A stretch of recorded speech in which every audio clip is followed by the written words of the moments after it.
educate him. At the end of his education, he will steal the whole railway track.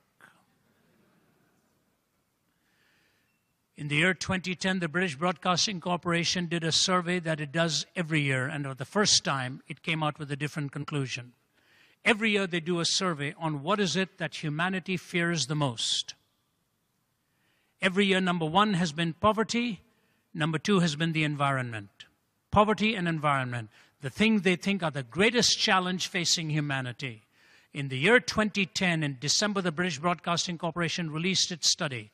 Do you know number one and number two became number two and number three? Do you know what became the number one problem that people think is the greatest calamity and problem facing humanity? Corruption. Corruption of the human heart. Take a nation like India, with all of its brilliance and all of its intellectual prowess and all of its accomplishments, and you talk to an average human being on the streets of Delhi or in any village, and they will tell you what troubles them most is not that India doesn't have the intellectual resources, but they wonder whether it has the character and the incorruptibility of power. The incorruptibility of power. When you say that the problem is bread, I find it fascinating that I live in a country called the United States, which has had an extraordinary history of prosperity. Or you look at England, tremendous at one time in the great British Empire. Where do you think the stridency of atheism is coming from these days? It's coming from the bastions of Oxford, like Richard Dawkins, or Sam Harris at Stanford University. All these years of prosperity, all these years of blessing, all these years of success, all these years of abundance, plenty of bread. Who are they following now? If bread is the problem, then it ought to be a nation that is naturally given to a greater devotion of heart to things sacred. But it is not so. And you go to many parts of the world where there's deprivation, where there's want, and where there's hunger, and where there's lack, and you'll find the average person hungering for God. I was telling an audience, whether it was last night or night before I forget, Delhi was my hometown for the first 20 years of my life. And I was walking past the famed Regal Cinema in Connaught Place, because I grew up there in Delhi, so every time I go back to my old haunts. And a man with one leg gone and half a leg, bandaged up with all kinds of ugly stains on it, and his iron hands pretty gnarled, lay flat on a little piece of contraption that obviously somebody had made for him with 4 wheels, and he was just pushing himself, lying facing the sky. No sideward look, hardly, but just pushing away. And I saw him in my bag, hands full of bags that I'd just finished some shopping. And my heart just sank as I saw him wheel by, and I was on the verge of just stopping him, but there were a lot of people, and I didn't want to draw attention. So I just walked steadily as much as I could beside him till there wasn't that much of a crowd. And I stopped him. I speak enough Hindi. I just stopped him for a moment, and then I got on my haunches, and I took a 100-rupee note, which is not much for me or for you. It equivalent to about $2. For him, it would have been an awful lot of money. And I opened his palm and squeezed that 100-rupee note into his hand, and he just could look at that. He knew what it was. And he looked at me. At one stage he said, Khuda. At another stage he said, Bhagwan. He said, Bhagwan aapko, Sabji, he said, respected sir. Sabji, respected sir. Bhagwan aapko bhala kare. May God richly bless you. A man without a leg. How much bread does he have on his table at night? You see, the predicament of the human heart is not the absence of bread, but it is the presence of this thing we call ourself. Man shall not live by bread alone, but by every word that proceeds out of the mouth of God. One of my great heroes as I was a young student of philosophy and theology was the great English journalist Malcolm Muggeridge.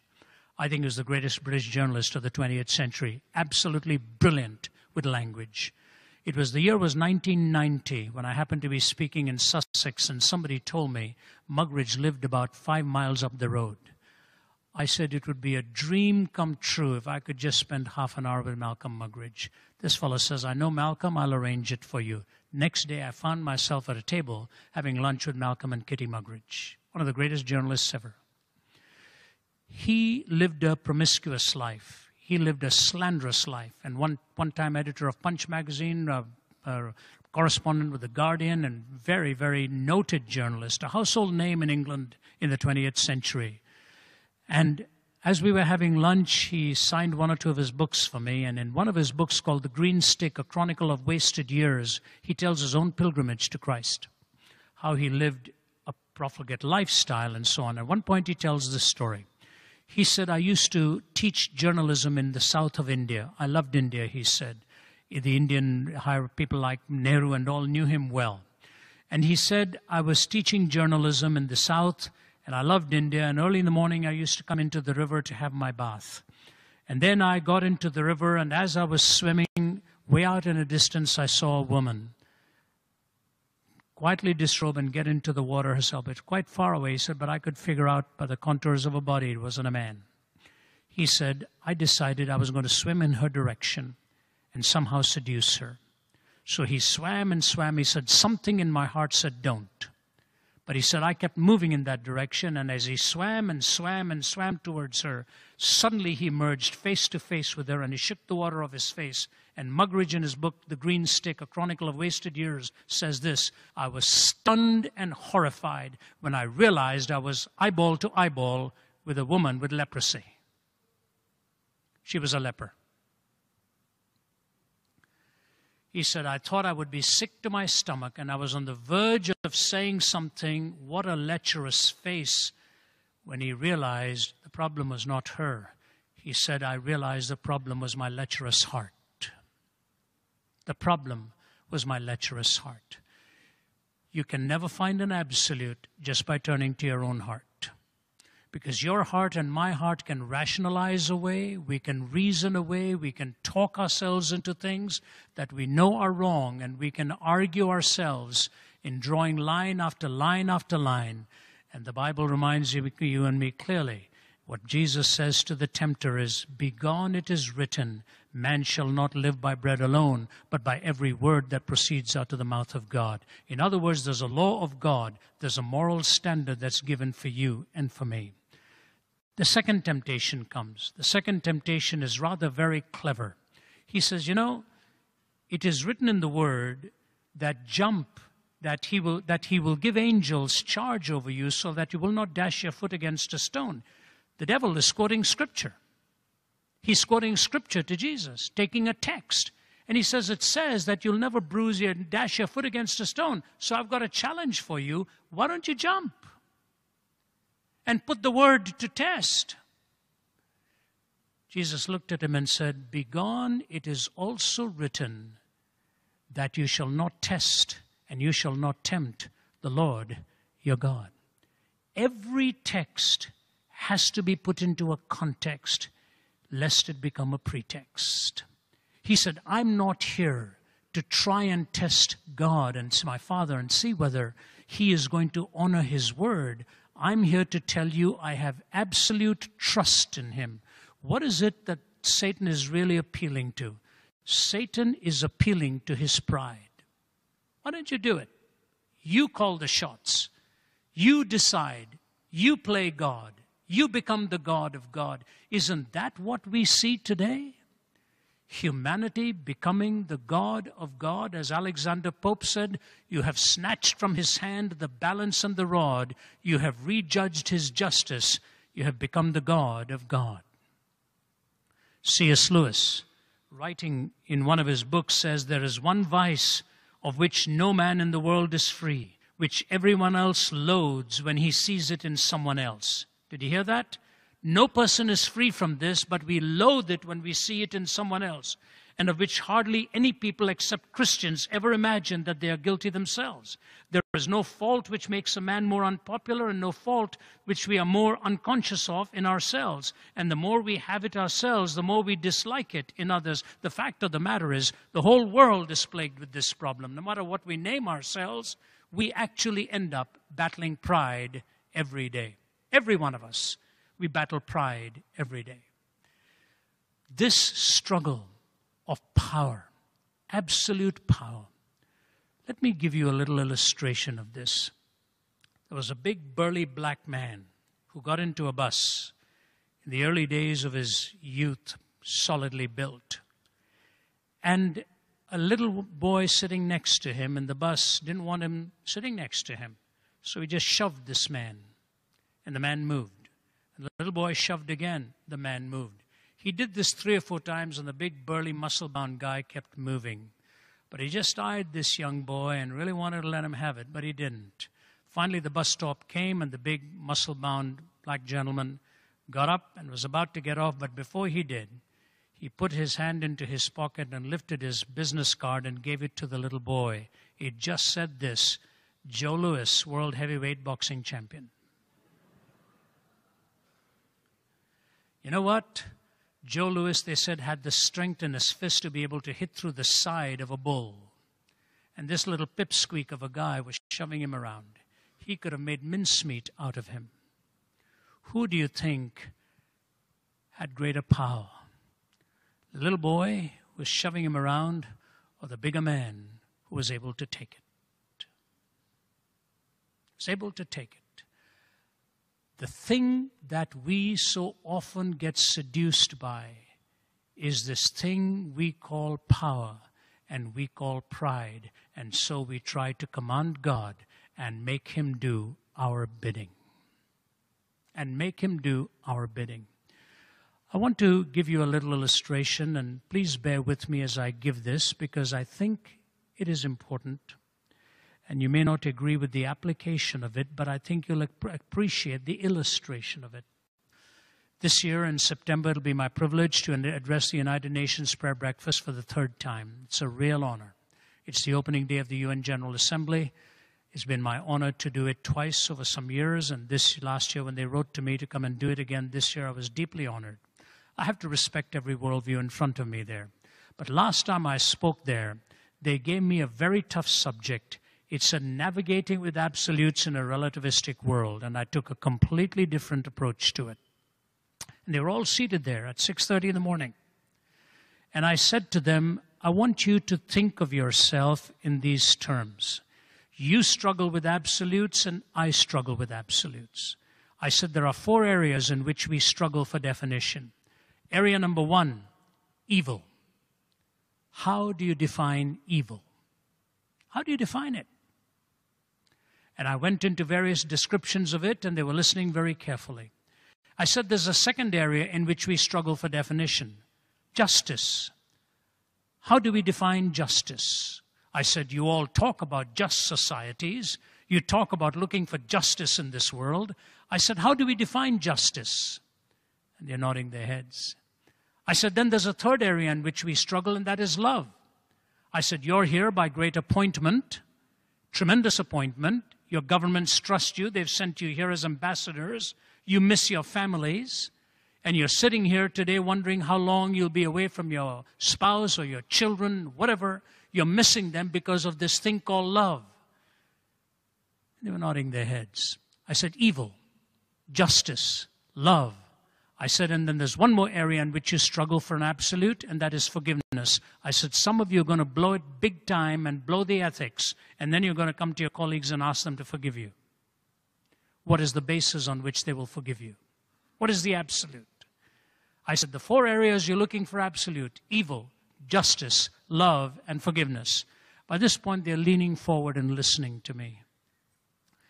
I said, we may come out with different answers, but here is my proposition to you. There is one place in the world where these 4 converged on a hill called Calvary. At the cross. When Jesus said, Father, forgive them, for they don't know what they are doing. Now I want to have you pause for just a moment. Because in the story of the temptation, it says that Satan left him after these temptations and went away for a while, and he said he would be back again. Do you know when he came back? When Jesus was on the cross, And he said to him, if you are the Christ, why don't you save yourself and save us too? You know, ladies and gentlemen, I want you to think about this very deeply. We're in a world where we are hurting each other. We've not learned how to disagree without being disagreeable. We're really hurting each other. Thomas Merton said, we are not at peace with our fellow man because we are not at peace with ourselves, and we are not at peace with ourselves because we are not at peace with God. How are we ever going to build peace for the future if we are not willing to forgive one another? The logic of unforgiveness says this: if you hurt me, my son will come and hurt you. That's the logic of unforgiveness. And so it goes on and on and on. You hurt me, my son comes and hurts you. Your grandson comes and hurts my son. And this cycle goes on and on and on and on in the logic of unforgiveness. When you stand in front of Calvary, Jesus says, Father, forgive them. Forgive them. Unless we learn to forgive one another and know what evil is and what justice is and what love is, we will never live in a world of peace for our children. You know, love and forgiveness in the heart of a child secures peace for the next generation. Did you hear me? Love and forgiveness in the heart of a child secures peace for next generation. You've been watching Let My People Think with Dr. Ravi Zacharias. We're grateful for your prayers and financial support. If you'd like to know more about this ministry or would like to donate to our efforts, you can call us at 1-800-448-6766 or visit us online at www.rzim.org. You can also stay connected to RZIM through Twitter and Facebook. Our mailing address is RZIM, Post Office Box 921-939, Norcross, Georgia, 30010. You know, friends, recently I was in Manila in the Philippines speaking at a discipleship conference where there were 8,000 delegates who were attending. And some business people asked me if I would do a dinner as well. To be honest with you, I thought it was just to go out for dinner. And I showed up there and they took me there, only to find out there were 50 to 60 business people who were sitting around tables, and they wanted me to deliver a talk on life's purpose and meaning and making your life significant. During the Q&A time, a tall, good-looking gentleman stands up and he says, I'm going to be transparent. I never even expected to be here, but after hearing what you had to say, I want to talk about myself. He said, my life has fallen apart. Everything has collapsed. Even toyed with the idea of ending my own life, he said. Find out he's a film actor, a prominent man in the country, well-known, but privately duplicitous in his own words, and things had fallen apart. What a privilege it was to talk to him, to pray with him, to share the purpose of life that Jesus Christ gives to us. All of this happens because people pray for us, people stand with us, people support us.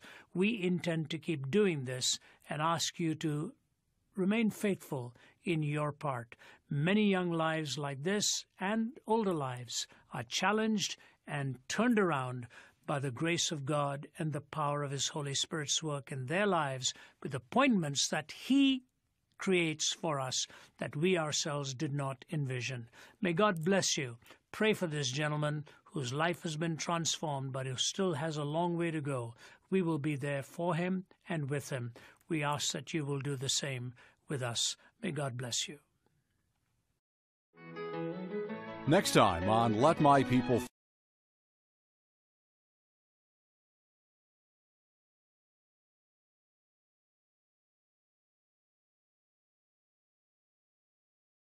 Groups of them or tea or coffee with them.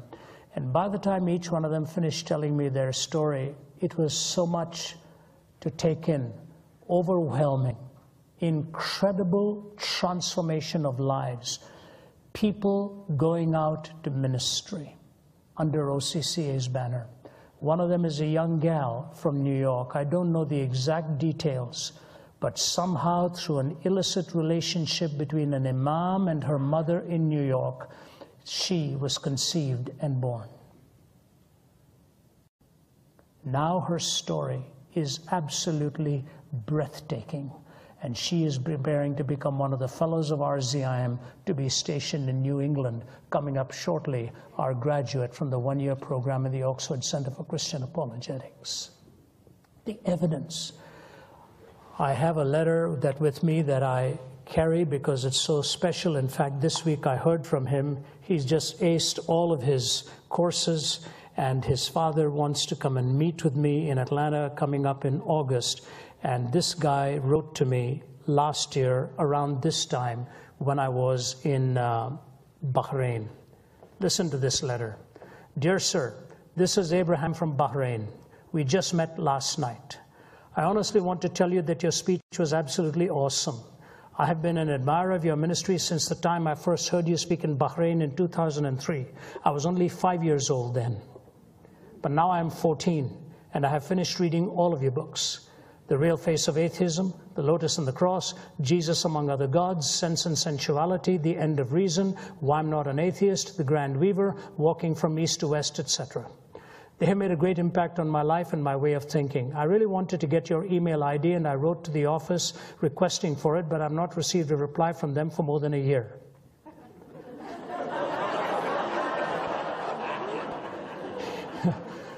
Must have gone to Washington by mistake. Thank you. Thank you. Thank you for giving me your ID yesterday. I've also heard many of your tapes like Barriers to Belief, Absolute Truth in Relative Terms, A Fish Out of Water, The Life That Lost Its Focus, What Happened After God's Funeral, which is my personal favorite, The Haunting Spectre of Guilt, Though the Fig Tree Does Not Bud, The Lostness of Man, Who Are You, God? You know, sir, you may feel all this is pretty hard for a 14-year-old to digest. But honestly, I love those messages. I saw the DVD of you speaking at the University of Michigan in the Q&A session. Thank you so much, sir, for the wonderful impact you've made on my life. I will always remember to pray for you in your ministry. May God bless you abundantly and give you a long, long life. I remain yours faithfully, Abraham Matthew, Bahrain.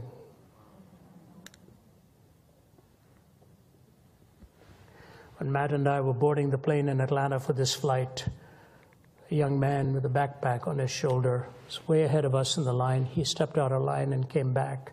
And he looked at me. He said, "Are you Ravi Zacharias?" I said, "Yes." He said, "I don't believe this." He gave up his line way ahead, and he went with us. We could tell he was hurting. Matt made the comment. He had just come from a funeral of a friend. And he said, "You know, I can't thank you enough for what your radio program and your books and all of that mean to me." He said, "I just heard your voice and recognized your voice." The evidence of God's moving will always reaffirm for you His calling. I don't know where He's called you, where He positions you, and you know full well when this evidence comes that it has very little to do with you. It has everything to do with God's great design, Grand Weaver, and His great call, and at the right time and place that happens. I hear you've had a great day today, and the Lord really moved as Lyle had spoken spiritual formation and all of that. And, you know, when I hear things like that, I say, that's what it's all about. That's what it's all about. God meeting you where you are in the deepest struggles of your soul to help you make that turn and move on for greater glory, greater triumphs, greater victories. That evidence will always be there. The incidents, the accidents, the evidence. The fourth thing I want to talk to you is about the distance. The distance that God has allotted for you and for me, we do not know, but we do know it comes to an end. We do not know how far He is going to take you. We do not know when that moment comes where He tells you, it's time for you to step back and let someone else take this baton and run. And after doing this for 40-some years now, for the last 10 years of my life, this has been a primary focus for me. Who will carry this baton? How do we find succession? RZIM never has been and never will be about one person. It had dared to be about one person. And I just bring before you this reality that there is a distance for each one of us, and someday that distance will come to an end. And there comes a time in every human being's life when the convictions carried in your heart have to be transferred to a younger mind. There comes a time in every human being's life where the convictions you've carried in your heart have to be carried to have to be transferred to a younger mind. What I want to say to you is this distance running is the distance being run by a team, not by an individual. That's the vision for RZIM. If you have not heard some of the rest of the members of this team, I could name them one after another. When I sit back and hear them speak, I feel a deep sense of fulfillment that I know this has come together because of the grace of God. There are some individuals, by the way, for whom the distance will be run, and they've run the race and they move on. God calls many to do that. They fulfill their mission and they're gone. I was not one of those. I always had this longing to work with a team so that we had accountability, we had fraternity, we had fellowship, we had the love and the camaraderie so that we could stand together on the platform and answer questions. And RZIM's vision has always been for that kind of a team. And so I move to my final thought. From the incidents, the accidents, the evidence, the distance, and the last thing I want to leave with you is the providence, how God is now opening doors for us. Just in this last trip, to begin in China, who would have ever dreamed 10 to 15 years ago that the fastest growing church in the world would be in China? Unbelievable. And here we were on a given night in Shanghai, in a beautiful, old, nearly 100-year-old church building. And the audience has packed it out waiting. There was no room. They were sitting on the floor. They were just packed to capacity. And the pastor came up to the room where I was preparing for my talk, and I had my team with me. Some of our team members, Ai Ching was there, Michelle Tepper was there, and naturally Matt was there, and so on. And I was alone in this room, and the pastor came, and I said, you know what? I stand in this upstairs room here, and I think to myself, what history this building has seen. He said, you know, Ravi, it is amazing that Mao Zedong did not destroy this building in the Cultural Revolution. Nobody can figure out why.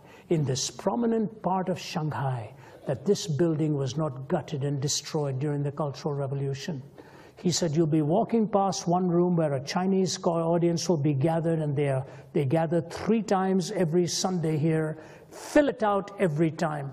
And he said, the pastor preaches the word, and every service there are conversions, every Sunday there are baptisms. He said, only 7 years ago, the pastor said, and he said, you know, I wish we didn't have to worry every Sunday where we are going to go to baptize our people. And an elderly woman came up to him and she said, you know, Pastor, when I was a little girl, I used to go to this church. I know there's a baptistry in this church. I've witnessed baptisms in here. I don't remember where, but I know they were baptized right here. So they begin a search with engineers and tapping floors, tapping hither and yon. Sure enough, they find a baptistry in that church. And they're baptizing them every Sunday. One early morning, we were driven to a breakfast where I was to speak to about 50 or 60 business people. And as I spoke, they were in no hurry to leave. They wanted to talk, and the key Chinese businessman came to me and he said, Ravi, I'd pay for you to come here regularly. We'd gather business people like this. God is doing things in Shanghai here. I know this place must have a special purpose for you in mind. I said, why do you say that? He said, because I know you've been here before. I said, no, I haven't been here before. He said, no. Just around the corner is an apartment building where the Chinese evangelist Wang Mingdao used to live. And in 1989, you came to visit him along with a Billy Graham associate. I said, that is astounding. I didn't know it was in this corner of town. I said, you're right, I've been here. That evangelist Wang Mingdao, who'd been imprisoned for 18 years. First he was put into prison, and then he was released when he denied his Lord. But he walked the streets of his city saying, my name is Peter, I've denied my Lord. My name is Peter, I've denied my Lord. Mao Zedong had him arrested again, and for 18 years he served his time till he was finally released. The prayers of a Wang Mingdao, the prayers of people like that are being answered. What is happening in Asia Pacific is extraordinary. And so RZIM is going to launch full scale into Asia Pacific, presently in 5 countries, in China, in Hong Kong, in Singapore, in Malaysia, and in Indonesia. And we're about to plant apologists in these places. Not only in Asia Pacific, but we are getting heavily involved in places of Islam and the dominant Islamic worldview. I don't know how many of you have met Mire, who's here from Syria. I've known her family, and her father is a pastor. I spent about 45 minutes with her this morning because of my great concern for the country, and her father had written to me about all that is going on there, and today she was telling me about her own friends that have been blown up by suicide bombers. You know, Syria is a beautiful country. It has the wall over which Paul was lowered, from which the world of evangelism began to the Gentile world. It must be precious in God's eyes. The street called straight still exists in Damascus. We have to understand Islam. We have to take on the challenge, and we will never win the Muslim by anger and hatred and vitriol. We can win them with a sound apologetic and an undying love, a love that reaches out and is willing to listen before we even speak. The world of Islam is in turmoil today. Just before coming here, watching the news, and Senem, my colleague, wrote to me yesterday, and I've sent it to the rest of the team. She says, I'm writing this letter to you with tears in my eyes. All that's happening in the Islamic world, we need to get to them. Thirdly, it's the young. The most amazing thing to me is how many in our audience are in their 20s. And I hear some of you here in this week are in your teens. Not for long. The years roll by faster than you can imagine. But this is your world. This is your world as a young man and as a young woman. Watch the streets of Istanbul today. Most of them demonstrating there are the young. They want answers. They want to interact. They want to listen. We are seeing the young in every audience. When I was with Vince Vitale not too long ago at Princeton, those of you who may have seen that in live streaming, packed to capacity, overflow crowd. Coming up, and so also in January in UCLA, I think there was somewhere between 2,000 to 3,000, every chair taken and overflow rooms involved. Every university setting to which we are going, I'm heading out, coming up in the fall to Dartmouth, and already we're just getting so inundated with the possibility of great outreach in those areas that we are deciding to reach out for the young very pointedly. In the last 3 days, I've been going back and forth because I'm going to be in India in September and then fly straight in for Dartmouth. And I don't know how many of you know the name of the actor Stephen Baldwin, but he's just been in India and contacted me, and he said, Ravi, we could get together a whole host of young Bollywood actors and actresses. Will you team up with me and come there in September? We can have a mega event here to reach the acting community and the community of the arts. And just today I said, if it can't be done on this day and that, I don't know how I can stay on, because I don't want to arrive just a few hours before the Dartmouth event. I tell all of this to say to you, the young are searching, the young are hungry. I will close with an illustration to sustain that. And the last thing I want to say to you is that the vision of this ministry is ultimately to reach those who are asking genuine questions and to help the Christian think again, so that we are not living a shallow, insipid Christianity that has no effect on your private life, which the world very quickly diagnoses and sees and doesn't want to have anything to do with it. We must think in terms of the longest bridge that is needed in your life and mine, the bridge between here and here. The bridge between here and here. the head and the heart. Archbishop Donald Cogan said, it's the longest journey in life to find the bridge between the head and the heart. I challenge you as Christians to learn how that bridge is built by the Holy Spirit of God in your life, so that you're not just cerebrally driven with the answers, but devotionally embrace the implications of your message. It's critical we do that, that the implications of the message be embraced in your devotional life. The key to your ultimate success as an apologist is not in how well you answer these questions, but how deeply you are connected to your Savior. How deeply you're connected to your Savior. I started off with a person who wanted to go his own way, and who was willing to go his own way as long as God went his, and somebody else who went his own way and made it look like God's. Let me close with these two stories for you.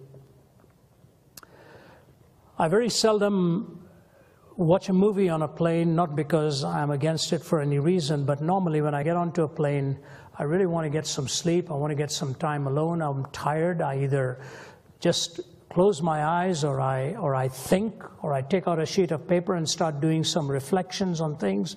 But some of these journeys do get long, the 12 and 15-hour flights. I don't know if God intended us to do that, but we do it anyway. And I was just flying back from, I think, from Singapore to Oxford. That's a 13-hour flight from Singapore to London.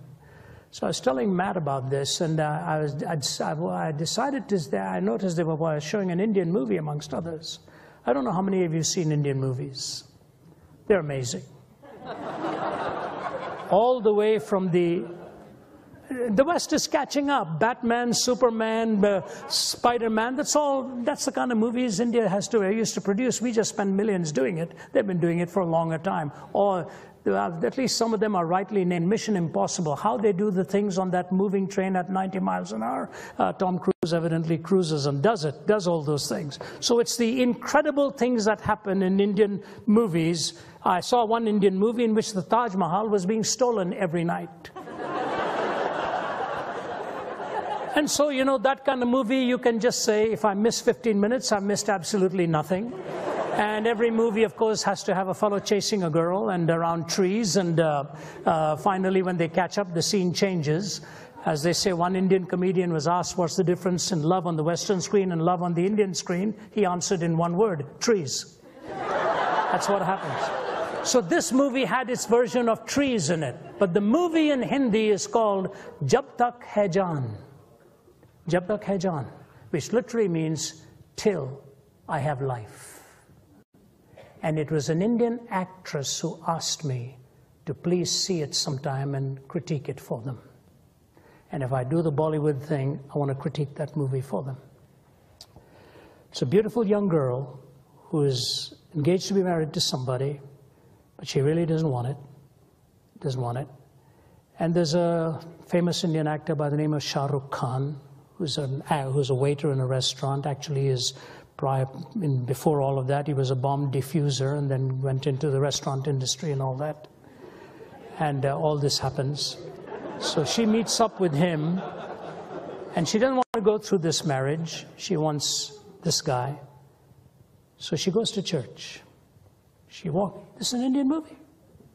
She walks into a church, stands in front of the altar, and she's talking to the Lord on the crucifix, asking for him to please help her get this guy. It finally happens where she decides she will not go through with that. She'll wait for him. And she makes a vow to God. She says, I will not cross any lines if you will give him to me. But at her own instigation, the line was crossed. And she had told him this. One day she's driving with him, he drops her off, and he has a terrible accident, and he's close to death. And she prays, goes back to church and says, if you will save his life, I will let him go. The rest of the story is a life is saved, And he says to her, tell me something. My life is saved, but I can't have you? You want me to keep on living when my love for you is so deep and so strong? Fascinating conversation. Only the Indian philosophical mind could go through some of that. And at one point, when he goes back to his army responsibilities, diffusing bombs and so on, a man looks at him and he says, you know what? I worry about you. You go and diffuse these things and you don't wear any protective gear.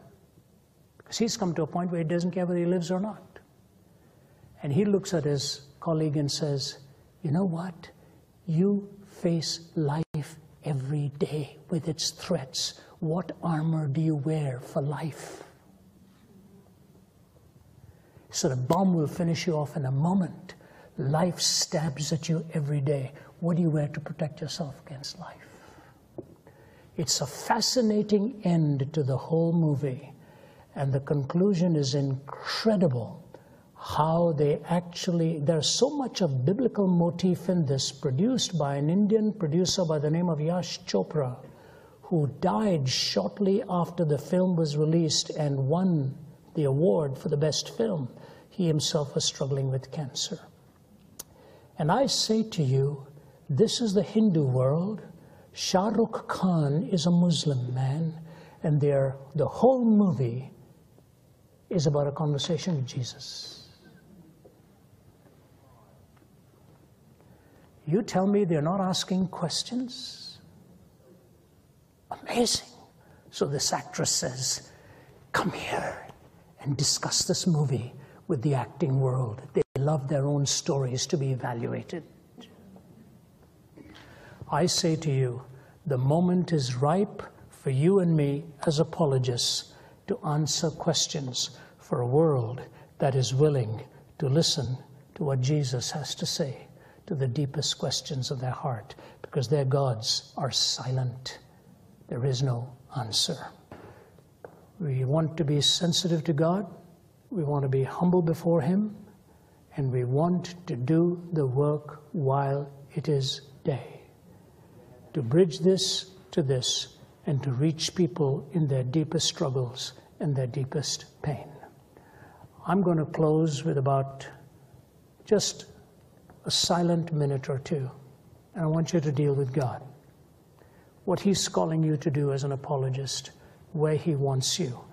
I believe with all my heart that as we pray for each other, the vision that this ministry has to reach the thinker and to answer the questions of people, to find that bridge between the head and the heart, and to be close to where they are, not from a distance, to take the grand weaver's design and fulfill His commission in our lives. Just pray silently.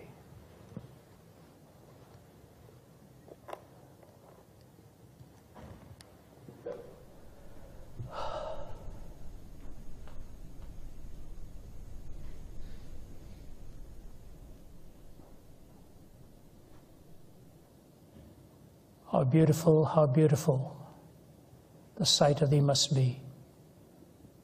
Thy endless wisdom, boundless love, and awesome purity. Prostrate before Thy throne to lie and gaze on Thee. Dear Jesus, forgive us if we repeat Your sacred name 1,000 times a day.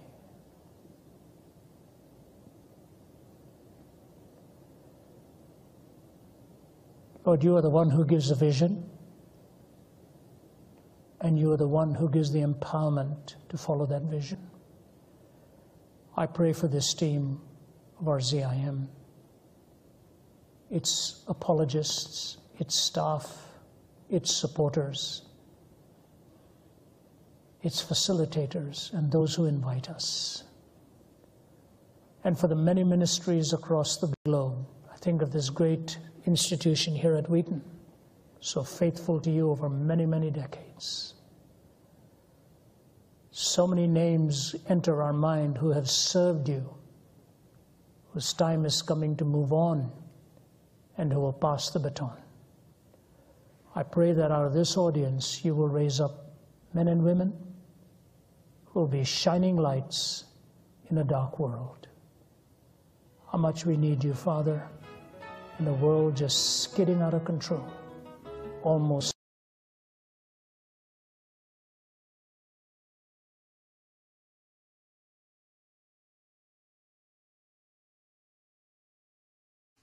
We are intended to reflect that splendor, that glory. You know, if there were a moment in the New Testament that I were probably a moment or two, if I were asked to be able to listen to one sermon, I probably would want to listen to Jesus on the Emmaus Road, explaining all of history. But if I wanted to experience one moment with the disciples, that moment was given to them and they were told not to disclose it until after he was gone. That moment is at the Mount of Transfiguration, where the two people, Moses and Elijah, for whom God was the undertaker, who died extraordinary, mysterious deaths, descend on the mountain, and Jesus' body is transfigured into that glorious, brilliant whiteness, and the voice comes from the heaven, you know, "This is my Son whom I love, listen to him." And Peter, responding as he always did, impulsively, but here predictably, "Let's stay right here. Let's not leave." When he saw the reflective splendor in a manner that had not been vouchsafed to any other human eye until those three were given that at the mountain, I say to you, there are many people in this world who will never know Christ and who he is until they see that reflective splendor in somebody who lives it out. That what Gypsy Smith said, there are 5 Gospels, Matthew, Mark, Luke, John, and the Christian, and he said some people will never read the first 4. You just have to come to that point of recognizing that life lived out comes from intrinsic worth and reflective splendor. That is from creation. We move from creation to incarnation. How it was that the Word became flesh and dwelt among us, full of grace and truth. And we see in the incarnation so beautifully described, actually by the Apostle Paul in Philippians chapter 2, where he says so clearly, "Who being in the form of God thought it not robbery to be equal with God, but made himself of no reputation and took upon himself the form of a servant. Being found in fashion as a man, he humbles himself and becomes obedient unto death, even the death of the cross. Wherefore God also has exalted him and given to him a name that is above every name, that in the name of Jesus every knee shall bow and every tongue shall confess that Jesus Christ is Lord, to the glory of God the Father." Watching that life has prompted even the staunchest skeptics, the likes of a W.E.H. Lecky, who so pointedly in his book on the history of morals said that no life had been so powerfully lived as this one. And in its 3 short years of active ministry, said, taught us more about ethics than all the disquisitions of philosophers and scientists. F.F. Bruce, reacting to Lecky's comment, said, there is at least one non-Christian affirmation of a life that is eternally with us. The example of Christ, who being in the form of God, thought it not robbery to be equal with God, made himself of no reputation. That divine descent, as it were, from all the power and glory down to the ultimate humiliation of the cross. And reveals to you and me what the incarnation actually signifies. It signifies to me at least 2 things amongst many others. Number 1, it signifies for me the absoluteness of the moral law. That the moral law is absolute and is born right out of the very nature of God. It is not merely propositional, but in its incarnational revelation, it shows to us that there is no self-destructiveness in God. There is no contradiction within God. There is nothing that which is mutually exclusive. God is that entity totally sustained from whom we glean and gain our moral imperatives. The 10 Commandments, fascinatingly, till this very day, hang in the courtroom at Nuremberg. They hung behind the judge when these judges themselves, who consigned millions to a ghastly death, Every time they would look at the judge, they would see the Ten Commandments above. Fascinating. Go and see that till this very day. And so philosophers struggle with this. They wrestle with this. Now, I don't want you to misunderstand here. Nobody is implying that an atheist is necessarily an immoral person. Absolutely not.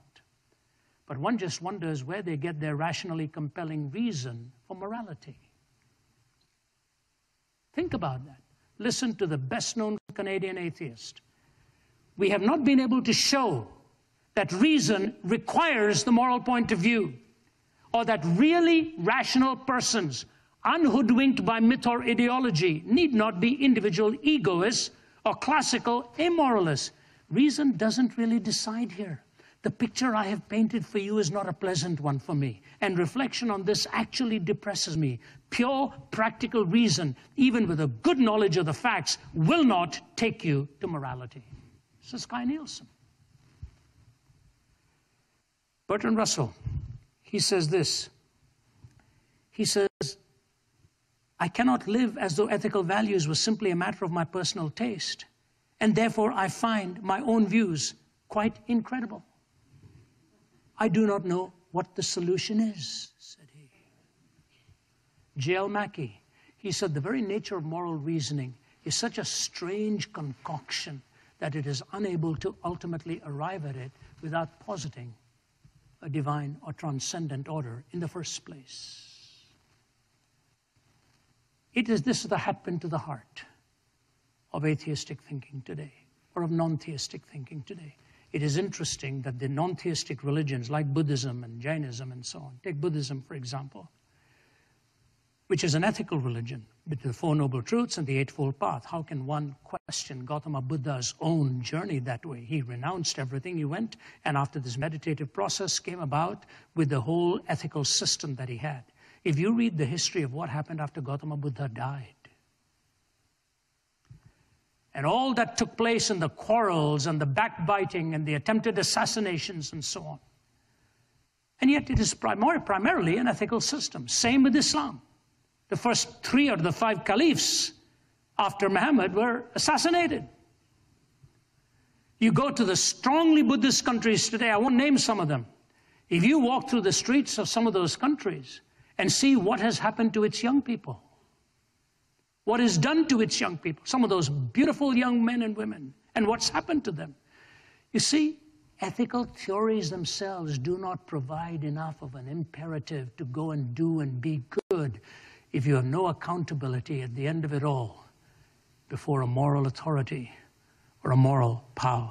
And that's exactly where Hobart Maurer, the president of the American Psychological Association, who was a naturalist himself, says, you know, for several decades we psychologists have looked upon the whole matter of sin and moral accountability as a great incubus, and we've acclaimed our liberation from sin as epoch-making.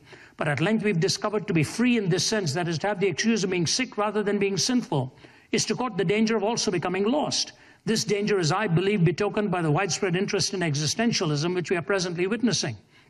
In becoming amoral, ethically neutral, and free, we have cut the very roots of our being, lost our deeper sense of selfhood and identity, and with neurotics themselves find ourselves asking, who am I? What is my deepest destiny? What does living really mean?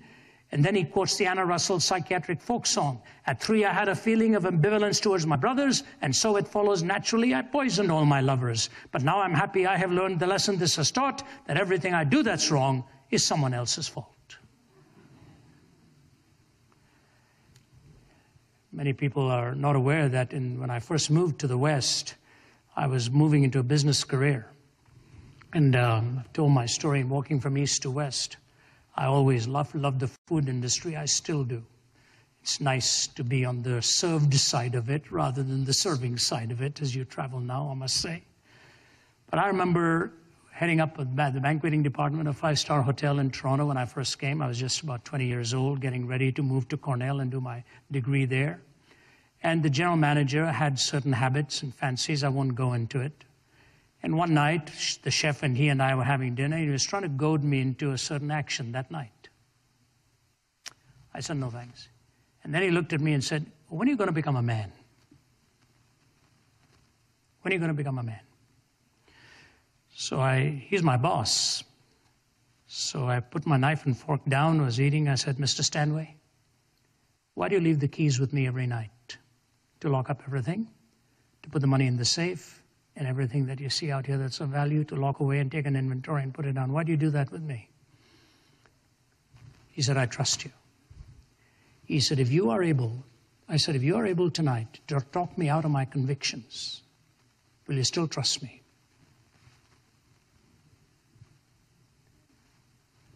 He looked at the chef and said, Tony, I'll never ask him to do it again. When I finally resigned and was leaving and moving into theological training, he came to my office and he was walking me to the door. He put his arm around me. He said, you know what? He said, we're going to miss you around here. We're going to miss you. He said, but Ravi, it was a logical step for a man like you. What he meant was, that was my passion, that was my conviction. I was heading into theological studies, and he could see all the way where this was taking me. Because he saw in that moral reasoning side of it, that you're not dealing with opinions, you're dealing with convictions. So in the incarnation, I see in Christ the absoluteness of the moral law. And the second thing I see is the supremacy of love. The supremacy of love. So in creation, you see the whole area of intrinsic worth and reflective splendor. In incarnation, you see the absoluteness of the moral law and the supremacy of love. And I could move these in any direction I want, but let me just say this. You've read C.S. Lewis's Four Loves. Many of you have, I'm sure. You've got agape, you've got storge, you've got phileo, you've got eros. Agape, the vertical love towards God and God's love for us. Storge, the protective love demonstrated by parents and protective care. Phileo, friendship or brotherly love. And eros, romantic love. So you've got those four loves. And I dare suggest to you that storge, phileo, and eros cannot truly be defined until you first understand agape. Those three hang on the peg of that vertical relationship with God. So you've got the absoluteness of the moral law, and you've got the supremacy of love. Third is transformation. You've got creation, incarnation, and third is transformation. That the ultimate change in life that needs to come is the change of all things needed. Most is the change to change the inclinations of my own heart and the habits of that to which I yield. You see, I've long ago come to the conclusion that my earthly loves alone will not keep me from evil. My earthly loves alone will not keep me from evil. No matter how dearly I love those to whom I am committed, there has to be something transcending, something greater, something of a transformation of the human heart that takes place within. We minimize the ultimate miracle of redemption and the transformation of the human heart, where God plants new hungers within you, new desires within you, new longings within you, new passions within you. That is really the ultimate change that comes within a human heart. I'm looking at this name because I can never quite get it straight. But years ago, 7, 8 years ago, I was in Sydney. And I remember walking up to go and get myself some lunch, and I saw this rather tough guy walking by, and he came running after me. He said, Ravi, Ravi, he kept calling me. So I turned around, and I knew he was probably one of the delegates at the conference. And when he put his arm around me, I knew I'd never want to mess with the guy. He was tough. I said, what's your name? And he said, my name. Do you really want to know? I said, yes. He said, my name is James Connolly Patrick Pierce Fitzsimmons. But call me James. James Connolly Patrick Pierce Fitzsimmons. I said, boy, your father sure gave you a name. He said, do you know anything about those names? I said, absolutely not. He said, I used to belong to the IRA. I fought and killed. All of those names, one after another, belong to a great IRA personality. The Irish Republican Army personality, involved in violence. He said, my father raised me up and said, your goal in life should be to kill every one of those blank blanks on the other side. I said, join me for lunch. We sat down, and he told me a story of his conversion. He said, you know what's the hardest thing? My father looked me in the eye and said, you've become one of those blank blanks yourself. He said, Father, once upon a time, anybody who spoke to me, only one would be left standing at the end. You don't understand the change that has come in my life. I see this again and again and again and again. The transformation of the human heart. It prompted Mahatma Gandhi to make a comment. And actually, Bertrand Russell ultimately said it in these words. If you go to Gandhi's home in Ahmedabad, outside his home there's a banner. Of all things, it's a quote by Bertrand Russell, who says this: it is doubtful that the Mahatma would have succeeded except that he was appealing to the conscience of a Christianized people. Think of that. It is doubtful he would have succeeded except he was appealing to the conscience of a Christianized people. Here was an atheist commenting on the success of a pantheist because of the goodness of a theist. He appealed to a conscience of a Christianized people and the transformed human heart. I have told you this before, but if you've never read Matthew Paris's statement, Matthew Paris, an avowed atheist, but he wrote an article years ago in the Times. I carry it, a complete article on my BlackBerry with me, reading it again and again. He went to Malawi in Africa, and he saw all that was happening there, and he saw what the Christian NGOs were doing.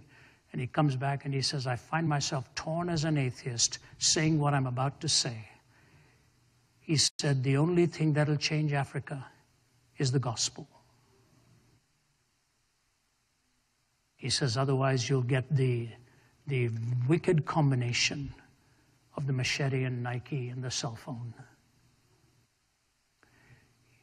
He was half right. It's not just Africa. It's every nation of the world. The only thing that can ultimately transform us is the gospel that changes the hunger of the heart, that changes what we ultimately desire. So we move from creation to incarnation to transformation to consummation. Consummation, where the hope that's given to you and to me is the marvelous reality that God has created us for a purpose, and the purpose is to ultimately live in the very presence of God. So we live having unity in diversity now and diversity in community then. Unity in diversity now and diversity in community then. To me, the difference this makes is enormous. If I take the definitions of the Christian worldview, it reminds me of the freedom to change, of the freedom to live peaceably, and of the freedom to give hope. I want to give to you two quick illustrations, and then I'll close. There is a professor of geology at Islamic University of Malaysia. I want to make sure I've got his name right. I'm pretty sure I know his last name is Lee, but I believe he is I think his name is Living Lee. Yep, Professor Living Lee. Professor of Geology, Islamic University of Malaysia. I was asked to deliver a talk before their faculty and so on. It was a tough session, very tough session. Place was packed. Many of the mullahs and all were sitting right in the front row in their garbs and so on. I was to present a defense of Christianity and then answer their questions. At the end of that talk, I was just worn out with exhaustion. And the professor, Baharuddin, the head of the Department of Religion, a woman, came down, took me back to her office, and in as many words said, if it weren't prohibited, she would want to lean over and give me a kiss on my face for what just happened there in the acceptance of the message.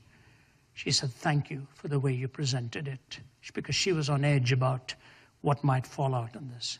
But Professor Living Lee was standing outside, and he said, would you go out for dinner with me tonight? I said, yeah, I'm leaving tomorrow, I'm free. So he took me out for dinner, and here's what he told me. He said, thank you for the courtesy with which you addressed the questions tonight and the way you presented it. He said, Ravi, You're the first Christian speaker they've had here at this Islamic university. This is one of the oldest Islamic universities in the world. He said, let me tell you what happened here a few years ago when Ahmed Deedat, the Muslim apologist, came. Many of you have read his name and seen his debates with the people. He's a nasty guy, really nasty. He wrote to me once and asked me if I would debate him. I said, absolutely not. I said, anytime you invite somebody to debate you and tell them they'll be standing behind bulletproof glass, that alone tells me your audience. He came to the university there and he literally blasted Christianity. Called it an effeminate religion and all kinds of things. So Living Lee, who's a Christian, stood up at the end of it and he said, why do you make fun of my faith and my belief in Jesus Christ? He said, because your faith is foolish and nonsensical. He said, why do you say that? He said, come on up here. Come on up here. So he called Living Lee up to the front. And Living Lee is standing there, professor of geology at this prestigious university, far more educated than Deedat was, obviously.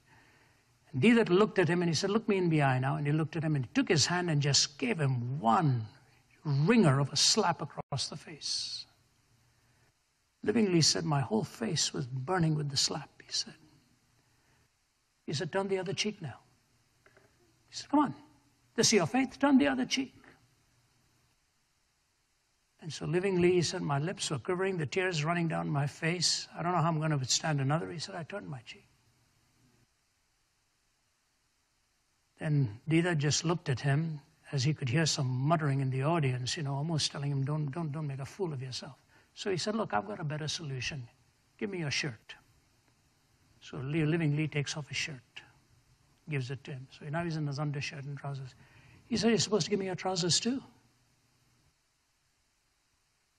So Living Lee looks around the student body and all. He said, my dear students, please forgive me for doing this. He unbelted his pant, took out his trousers, and gave it to Deedat. And somebody, I think from the audience, said enough or something like that. Stopped. And Deedat was left there holding his trousers and shirt, and the professor in his underwear, who turns around and walks back to his office. He said, Brother Ravi, I closed the door and I sobbed. I cried. I was hurting so much. But I knew something had happened last night that would never have won my students any other way. He said for hours they were lined up outside my office, all Muslim students coming in, begging for forgiveness for what was just done to him. See, the supremacy of love in the face of a mild form of lunacy. John Polkinghorne, the quantum physicist, said this, and I close. Reality is a multi-layered unity. I can perceive another person as an aggregation of atoms, an open biochemical system in interaction with the environment, a specimen of Homo sapiens, an object of beauty, someone who needs and deserves my respect and compassion, and yes, as a brother for whom Jesus Christ died. Were all that true and all that mysteriously called here in that one person, to deny any one of these levels is to diminish both that person and myself, the perceiver.